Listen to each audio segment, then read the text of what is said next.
Hello students, welcome in the online classes of MDN School Kalayat. As you know, we are on fourth lesson of नागरिक शास्त्र of 10th class. आज हम 10th class का नागरिक शास्त्र का fourth lesson के अभ्यास के प्रश्न उत्तर पढ़ेंगे। आइए विस्तार से पढ़ें। हमारा फर्स्ट क्वेश्चन है, जीवन के उन विभिन्न पहलुओं का जिक्र करें जिनमें भारत में स्त्रियों के साथ भेदभाव होता है या वे कमज़ोर स्थिति में होती हैं।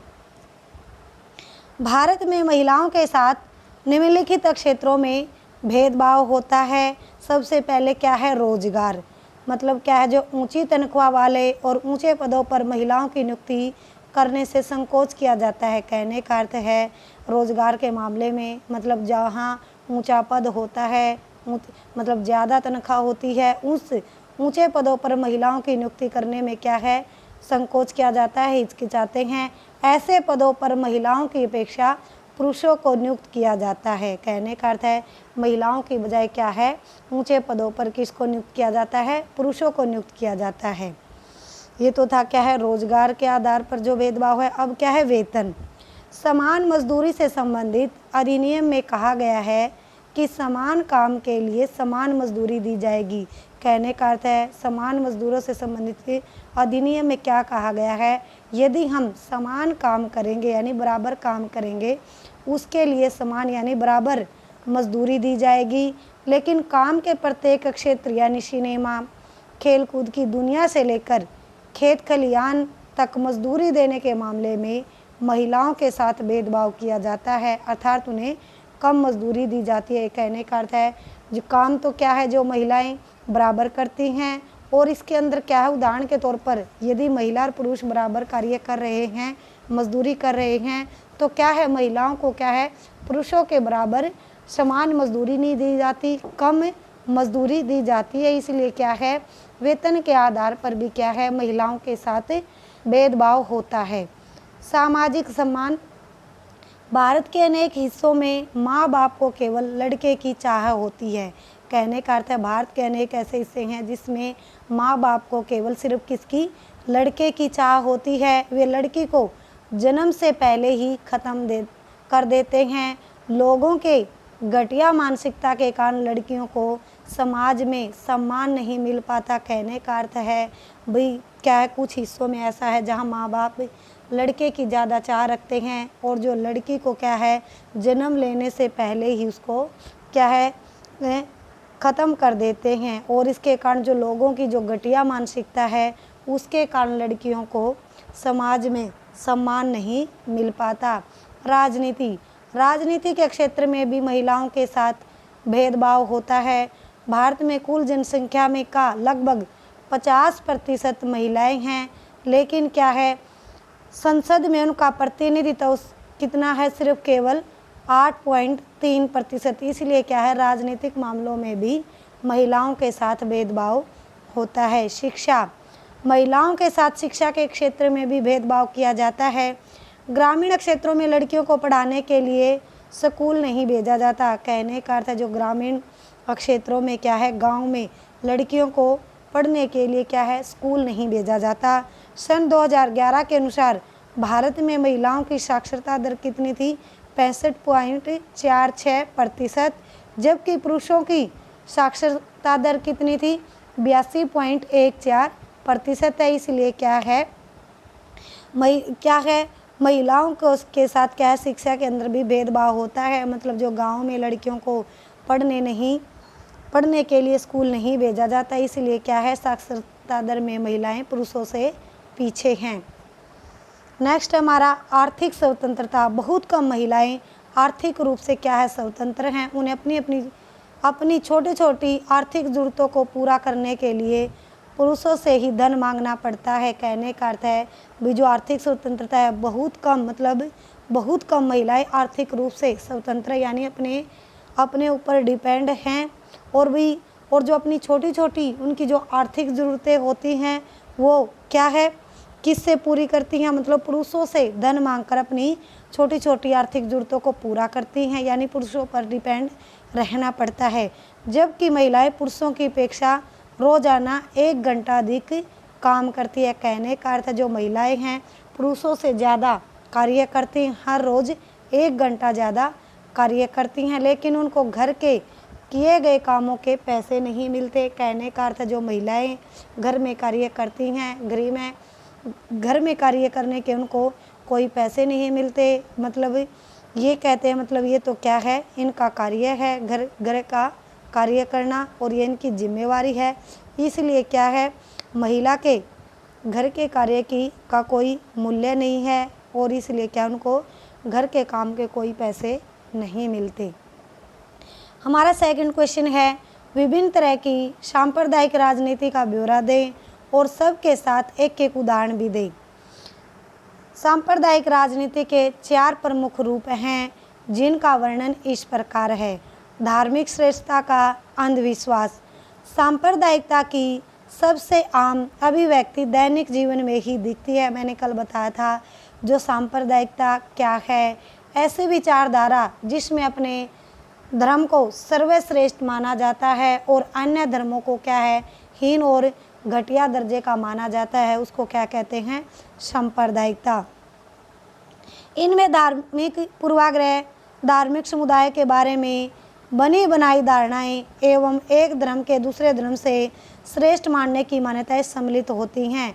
मतलब क्या है, जो धार्मिक श्रेष्ठता है, जो अंधविश्वास है, इसके अंदर क्या है, दूसरे धर्मों के प्रति क्या है, उनकी पहले से ही धारणा बनी हुई है और दूसरे धर्म को अपने धर्म को श्रेष्ठ मानने की मान्यताएं सम्मिलित हैं। ये चीज़ें इतनी आम है कि अक्सर हम उन पर गौर नहीं करते, जबकि ये हमारे भीतर ही बैठी होती हैं। मतलब जो हमारे अंदर एक बार धारणा बन जाती है किसी के प्रति, वो धारणा पक्की धारणा बन जाती है किसी दूसरे के प्रति, हम उसको चाहकर भी नहीं बदल सकते। उत्तरी आयरलैंड में कैथोलिक तथा प्रोटेस्टेंट पंथ के अनुयायियों का टकराव इसी प्रकार की सांप्रदायिकता का ही उदाहरण था। जो उत्तरी आयरलैंड में जो कैथोलिक धर्म के अनुयायी थे और प्रोटेस्टेंट धर्म के अनुयायी थे, आपस में इस अपने धर्म को लेकर, सर्वश्रेष्ठ धर्म को लेकर ऐसे ही उनके अंदर क्या है, सांप्रदायिकता का एक उदाहरण है। सांप्रदायिकता बनी रहती थी उनके अंदर। मतलब क्या है, अपने धर्म को सर्वश्रेष्ठ बताने के लिए। हमारा नेक्स्ट है बहुसंख्यक वर्ग की सांप्रदायिकता। बहुसंख्यक मतलब ज़्यादा संख्या में। सांप्रदायिकता सोच अक्सर अपने धार्मिक समुदायों का राजनीतिक प्रभुत्व स्थापित करने की होड़ में रहती है। कहने का अर्थ है जो धार्मिक समुदाय हैं, अपने जो उनका धर्म है, अपने समुदाय की क्या है, प्रभुत्व स्थापित करने की होड़ में लगे रहते हैं। जो लोग बहुसंख्यक समुदाय है, मतलब जिस समुदाय में संख्या ज़्यादा है, बहुसंख्यक है, उनका यह प्रयत्न बहुसंख्यकवाद का रूप ले लेता है। और जो अल्पसंख्यक समुदाय हैं, मतलब क्या है, जो थोड़ी संख्या के समुदाय हैं, उनको क्या है, वो दबाने की कोशिश करते हैं। कौन? बहुसंख्यक समुदाय। और उनमें यह विश्वास अलग राजनीतिक इकाई बनने की इच्छा का रूप ले लेता है। श्रीलंका में सेली समुदाय इसका उदाहरण है। मतलब जो अल्पसंख्यक समुदाय हैं वो क्या है, अपने आप से क्या है, एक अलग समझने लगते हैं। मतलब कि ये एक राजनीतिक इकाई से अपने आप को एक अलग का रूप ले लेते हैं। जैसे उदाहरण के तौर पर श्रीलंका में सेली समुदाय का एक इसका उदाहरण है। हमारा नेक्स्ट है सांप्रदायिक आधार पर जो राजनीतिक गोलबंदी। सांप्रदायिक आधार पर राजनीतिक गोलबंदी सांप्रदायिकता का दूसरा रूप है। इससे धर्म की पवित्र प्रतीकों, धर्म गुरुओं, भावनात्मक अपील और अपने ही लोगों के मन में डर बैठाने जैसे तरीके का उपयोग बहुत आम है। कहने का अर्थ है जो सांप्रदायिक के आधार पर जो राजनीति की जाती है, मतलब अपने धर्म के आधार पर जो राजनीति की जाती है, मतलब एक धर्म को दबा दिया जाता है और दूसरे धर्म को क्या है, मान्यता दी जाती है। और दूसरे, मान लो जब कोई दो धर्म एक जैसी, मतलब जो अपनी एक जैसी जो उनकी जो इच्छाएं हैं उनको मनवाने के लिए सरकार के सामने धरने पर बैठते हैं और एक धर्म की जो इच्छाओं को मान लिया जाता है, तो इसलिए क्या होता है, एक धर्म को सर्वश्रेष्ठ मानना और दूसरे धर्म को दबाना। चुनावी राजनीति में एक धर्म के मतदाताओं की भावनाओं या उनके हितों की बात उठाने जैसे तरीके अक्सर अपनाए गए हैं। कहने का अर्थ है जब चुनाव होते हैं, चुनाव राजनीति में जो राजनीतिक दल, पार्टियां होते हैं, जो एक धर्म के मतदाता होते हैं, यानी जिनके जो एक धर्म के मतदाता यानी वोट डालने वाले होते हैं, जो उनकी भावनाएं हैं और उनके हित की बात को उठाने जैसे तरीके अक्सर क्या है चुनाव के अंदर अपनाए जाते हैं। सांप्रदायिक हिंसा, अनेक बार सांप्रदायिकता सबसे गंदा रूप लेकर संप्रदाय के आधार पर दंगा, हिंसा और नरसंहार करती है। मतलब क्या है, अपने सांप्रदायिकता क्या है, इसके अंदर एक सबसे गंदा रूप लेकर मतलब क्या जो लड़ाई दंगे होते हैं सांप्रदायिकता के अंदर, मतलब क्या है अपने धर्म को सर्वश्रेष्ठ बताना, दूसरे धर्म को दबाना, घटिया बताना। इसके अंदर क्या जो लड़ाई दंगा, जो हिंसा होती है, जो मारकाट होती है ये सब क्या है सांप्रदायिक हिंसा के अंदर होते हैं।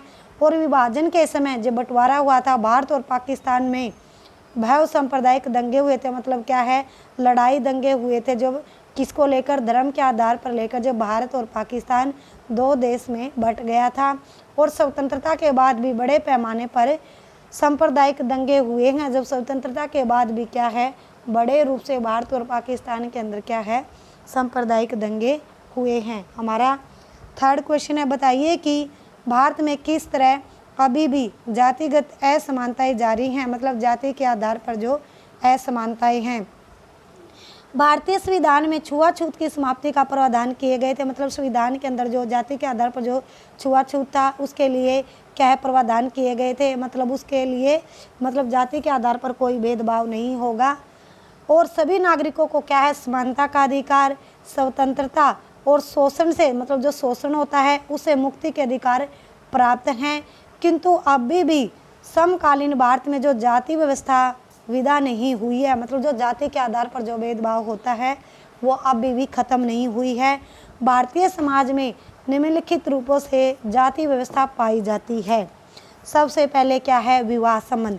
अभी भी ज़्यादातर लोग अपनी जाति या कबीले में ही शादी करते हैं। कहने का अर्थ है भारत के अंदर अभी भी क्या है लोग जो शादी वगैरह जो विवाह हैं, जो विवाह किस में करते हैं या अपनी शादी में या अपनी जाति में या अपनी कबीले में ही शादी करते हैं। मतलब अपनी कास्ट का होता है, कबीले का होता है, उसी के अंदर क्या है विवाह करते हैं। छुआछूत, जाति व्यवस्था के अंतर्गत कुछ समूहों को लाभ की स्थिति में तो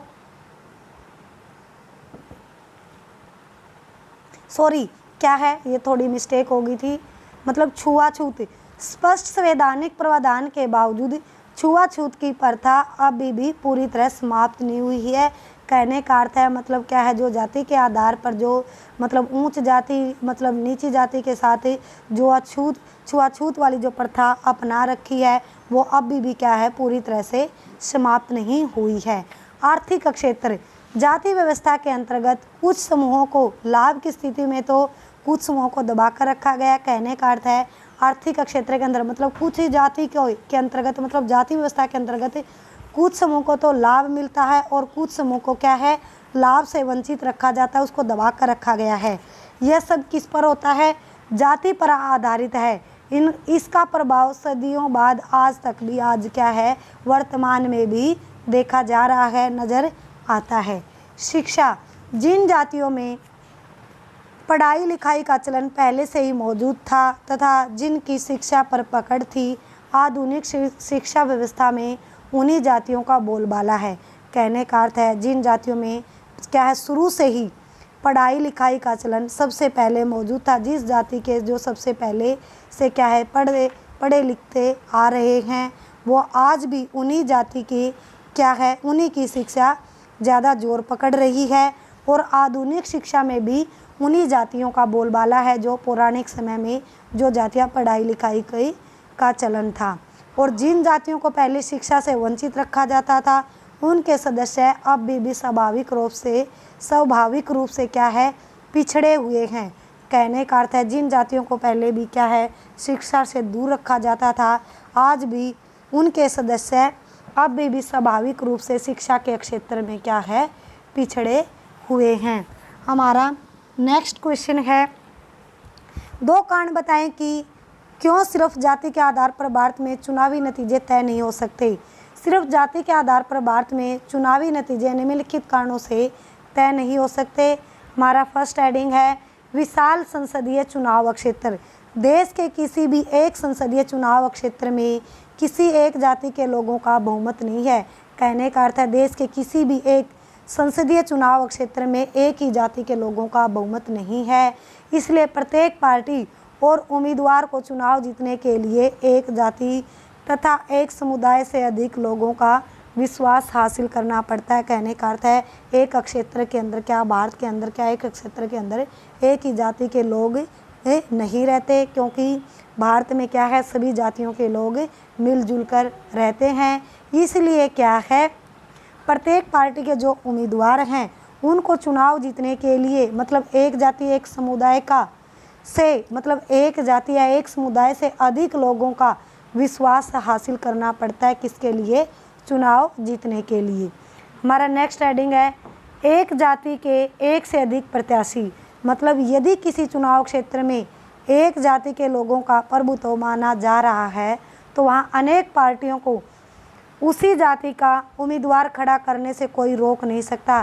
कहने का अर्थ है यदि किसी चुनाव के क्षेत्र में मतलब एक ही जाति के लोगों का ज़्यादा प्रभुत्व बनता है तो वहाँ क्या जो अनेक पार्टियाँ, जो अनेक राजनीतिक दल हैं, उसी जाति के उम्मीदवार खड़ा करने में कोई रोक नहीं सकता। मतलब क्या, कोई रोक टोक नहीं है।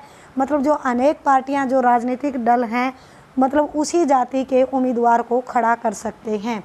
ऐसे में कुछ मतदाताओं के सामने उनकी जाति के एक से अधिक उम्मीदवार होते हैं तो किसी जाति के मतदाताओं के सामने उनकी जाति का एक भी उम्मीदवार नहीं होता। मतलब कहने का अर्थ है कुछ मतदाताओं के सामने क्या है, जो उनकी जाति के उम्मीदवार खड़े होते हैं और जो किसी भी जाति का मतलब कोई भी एक उम्मीदवार उनके सामने नहीं खड़ा होता।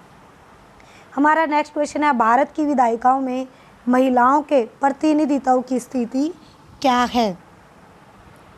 भारत की विधायिकाओं में महिला प्रतिनिधित्व का अनुपात क्या है? बहुत कम है। किसमें? राजनीति में। जैसे लोकसभा में महिला सांसदों की संख्या अभी भी कुल सदस्यों के 10% तक भी नहीं पहुंची है। कहने का अर्थ है लोकसभा के अंदर जो महिला में सांसदों की संख्या क्या मतलब जो कुल सदस्यों के मतलब 10% से भी कम है। और 14वीं लोकसभा में महिला सांसदों की संख्या कुल सदस्य संख्याओं का केवल कितनी थी?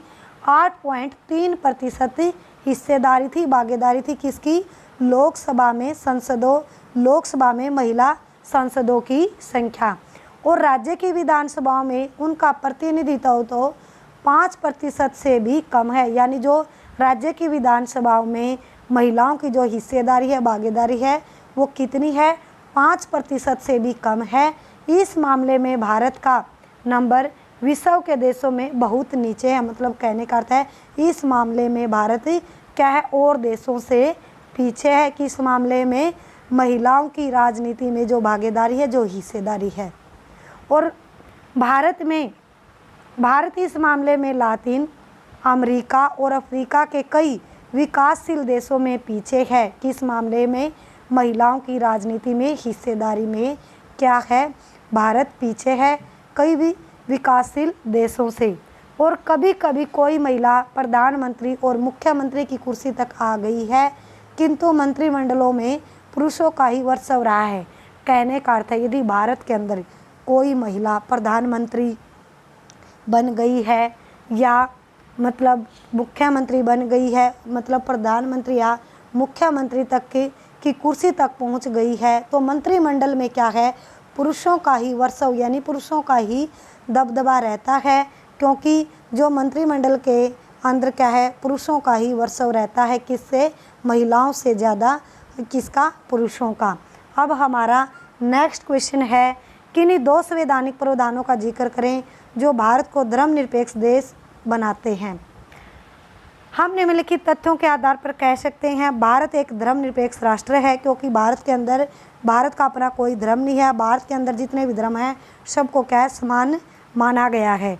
भारत ने किसी भी धर्म को राजकीय धर्म के रूप में स्वीकार नहीं किया गया है। श्रीलंका में जैसे बौद्ध धर्म, पाकिस्तान में इस्लाम और इंग्लैंड में ईसाई धर्मों का जो दर्जा रहा है, इसके विपरीत भारत का संविधान किसी धर्म को विशेष दर्जा नहीं देता। भारत के अंदर सभी धर्मों को क्या है, समान माना गया है। संविधान सभी नागरिकों तथा समुदायों को किसी भी धर्म का पालन करने और प्रचार करने की आज़ादी देता, मतलब संविधान में जो सभी नागरिकों को, मतलब वो चाहे किसी भी समुदाय या किसी भी धर्म का पालन करे, किसी भी धर्म को अपनाए, सबको प्रचार करने की आज़ादी देता है। हमारा नेक्स्ट क्वेश्चन है, जब हम लैंगिक विभाजन की बात करते हैं तो हमारा अभिप्राय होता है स्त्री और पुरुष के बीच जैविक अंतर, समाज द्वारा स्त्री और पुरुष की दी गई असमान भूमिकाएं, बालक और बालिकाओं की संख्या का अनुपात, लोकतांत्रिक व्यवस्थाओं में महिलाओं को मतदान का अधिकार न मिलना। तो इसका आंसर है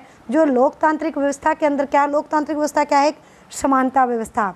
तो लोकतांत्रिक व्यवस्था में महिलाओं को मतदान का अधिकार न मिलना, कहने का अर्थ है लोकतांत्रिक व्यवस्था के होते हुए भी महिलाओं को क्या है, मतदान का अधिकार न मिलना, क्योंकि लोकतांत्रिक व्यवस्था के अंदर क्या है, समानता का अधिकार होता है, फिर भी क्या है, महिलाओं को मतदान का अधिकार न मिलना। आज हमारे क्या है जो अभ्यास के क्वेश्चन हैं वो कंप्लीट हो चुके हैं, आप इनको अच्छे से लर्न करोगे। Thank you students, have a nice day. घर पर रहें, सुरक्षित रहें।